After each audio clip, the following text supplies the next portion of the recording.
Carlo Acutis was born on May 3, 1991, the only child of Antonia and Andrea Acutis of Milan, Italy. Even as a baby, he was quite intelligent. He spoke his first words at 3 months and could say short sentences at 5. As he grew into a toddler, he was very open and talkative, saying hello to everyone he passed on the street. By the age of 4, he showed a great deal of interest in Christ and the Virgin Mary. When his mother Antonia would take him out for a walk, he liked to go inside the church and visit Jesus and kiss the cross. He picked flowers to place at the feet of the Virgin Mary. This devotion was surprising to his parents because they were not practicing Catholics at the time. Touched by Carlo's love for God, his mother Antonia decided to return to the church and eventually become a catechist. At 6 years old, Carlo accompanied his mother to class. He was a happy and generous child, and interested in everyone. Many people commented to her that Carlo was really special and God must have plans for him. The priest in charge of catechism met Carlo and decided that he was ready to make his first communion at the age of 7. From that moment on, Carlo went to Mass and prayed the Rosary every single day. Carlo attended a competitive Jesuit school. In spite of his intelligence, he was never the center of jealousy because he was so positive and funny and tried to help everyone. He was fascinated by technology, and by the time he was 9, he became interested in computer programming.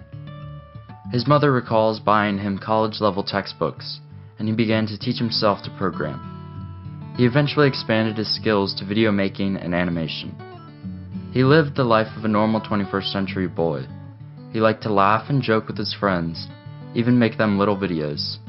He even liked to play with his PlayStation, although he imposed limits on himself. Sometimes he talked too much in class, and sometimes he overindulged in food. However, he was aware of his weaknesses and really made an effort to work on them. He went to confession regularly and used to keep a journal that reflected on his behaviors and how he could improve himself. He once said, "What does it matter if you can win 1,000 battles if you cannot win against your own corrupt passions? The real battle is within ourselves." Carlo was always aware of other people's sufferings. In his own circle, he consoled his friends in their struggles, always encouraging them to do the right thing, but he was never overbearing about it. He had the gift of knowing the right thing to say and when and how to say it. He would say that he always tried to live in the presence of God. Jesus was his first priority, and because of this, he had a very pure and loving heart. People sensed this and were attracted to him. In addition to his prayer life, he and his mother also volunteered to bring food and blankets to the homeless of Milan. He would round up his friends to help with this and other projects at his parish. Carlo made his confirmation at 11 years old, and then began helping out with catechism in his parish. He noticed that many of the children had a hard time with concepts because their parents never took them to Mass. Carlo once said, "The Eucharist is my highway to heaven." He believed that if people understood the true presence of Christ in the Eucharist and the amazing graces that we receive from it, their lives would be transformed. He then began his great project, to create a website presenting all the Eucharistic miracles of the world. He traveled to many of these sites and photographed them to create a virtual museum of miracles. He also created a downloadable exhibition for his site. He once said, "The more Eucharist we receive, the more we become like Jesus, so that on this earth we will have a foretaste of heaven." He believed that the sacraments were a fount of mercy that enabled us to carry our sufferings. Carlo was always conscious about not wasting time. People would ask him what he wanted to be when he grew up. He would deflect this question by saying, "Who knows?" or "To be close to Jesus, that's my life plan." It's almost as if he had a premonition that he would not live a long life. He said, "All people are born as originals, but many die as photocopies." This sums up Carlo's aim to live life fully for others instead of focusing on himself. When Carlo was 15, many of his classmates came down with the flu. He was feeling ill, but thought he had the same. However, when Carlo's health didn't improve, his parents took him to the doctor. He was diagnosed with leukemia. Within a very short time, he was in a lot of pain, but he always thought of others. The doctors and nurses caring for him and his parents, whom he tried to prepare for his death. He said to his mother, "Mama, I would like to leave this hospital, but I know I will not do so alive. I will give you signs, though, that I am with God. I die happy because I did not spend my life wasting my time on things not pleasing to God." He continued to smile and tried not to complain. He offered up his sufferings for the Church and the Holy Father. 1 week from his diagnosis, on October 12, 2006, Carlo died.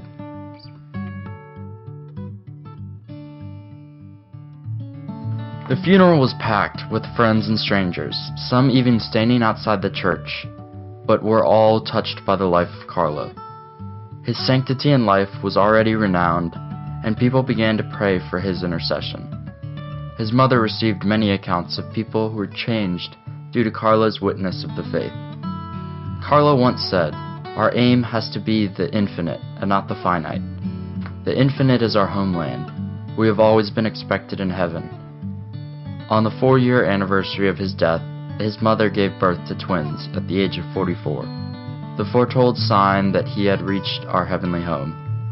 Carlo Acutis was beatified in 2020.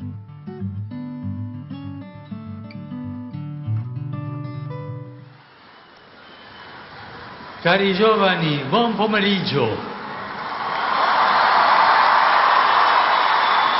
Non c'è niente di più bello che contemplare i desideri, l'impegno, la passione e l'energia con cui tanti giovani vivono la vita.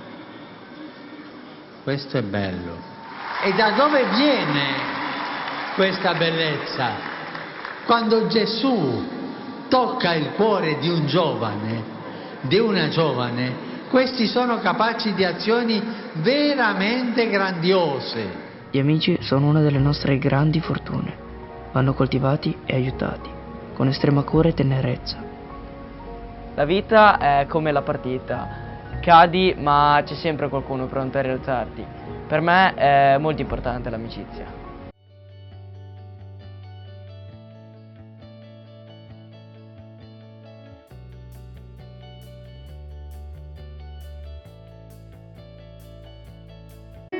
Prima diciamo che vivevo la mia vita, in modo particolare la mia vita spirituale, come una sorta di routine. Andavo in parrocchia, facevo parte di qualche gruppo giovanile, facevo il ministrante, come un'abitudine. Invece dopo quell'anno, l'anno del 2008, quando ho incontrato Carlo nella mia vita, qualcosa dentro di me è cambiata. Ho conosciuto Carlo all'incirca 2 anni fa, attraverso l'incontro con Antonio, che mi ha portato un po' la sua testimonianza. Da lì è partita proprio una curiosità, una voglia di saperne di più di un giovane, di un ragazzino di 15 anni che nel 2000 riesce a vivere la fede. E mi colpì molto una frase che diceva Carlo, che la tristezza è lo sguardo rivolto verso se stessi, mentre la felicità è quello rivolto verso Dio. E questo un po' mi è cambiato, perché sì, ero sempre stata una ragazza che frequentava la parrocchia, però forse il mio sguardo rimaneva sempre un po' troppo chiuso dentro, verso di me, verso me stessa, verso quelli che erano i problemi. Invece Carlo con la sua vita mi ha fatto vedere come anche nelle piccole difficoltà o in quelle grandi come poi è stata la sua malattia, puoi davvero vivere una vita piena, felice, se quello sguardo si alza e si alza verso Dio. A me personalmente la cosa che ha colpito di più di Carlo è appunto il suo essere originale e speciale, perché nonostante appunto avesse la mia età, lui mi ha fatto capire che la santità è alla portata di tutti. E ognuno di noi su questa terra è chiamato a una missione speciale. La mongolfiera, per salire in alto, ha bisogno di scaricare i pesi. Così l'anima, per elevarsi al cielo, ha bisogno di togliere anche quei piccoli pesi che sono i peccati veniali. Ogni giorno sento la necessità di concedermi in questo dialogo. Gesù per noi si è sacrificato e sento il desiderio di vedere ogni giorno questo sacrificio. Più volte mi sono chiesto, cosa sono i miracoli? Ce n'è uno che mi colpisce più di tutti, quando l'ostia si trasforma in una piccola parte del cuore. Quando incontro i ragazzi e i miei coetanei, cerco di raccontargli queste storie, perché sono dei segni che vengono lasciati per continuare a credere, ad avere speranza. La parola di Gesù è qualcosa di straordinario. Pensate a Gesù come a uno di voi, il vostro migliore amico o un vostro fratello, ma anche una persona che ha bisogno del vostro aiuto. Per me, essere cristiano significa osservare il mondo e portare la mia gioia, la mia forza agli altri. La nostra grande fortuna è che se desideriamo qualcosa, possiamo ottenerla grazie alla fede in Gesù e negli altri. Se vedete un amico in difficoltà, aiutatelo, non lasciatelo solo, non chiudete gli occhi. Per essere santi non bisogna per forza essere vescovi, preti o religiosi, no. Tutti siamo chiamati a diventare santi. Ogni giorno vivo l'Eucaristia come un costante dialogo con Gesù, una speranza autentica. L'Eucaristia è la mia autostrada per il cielo.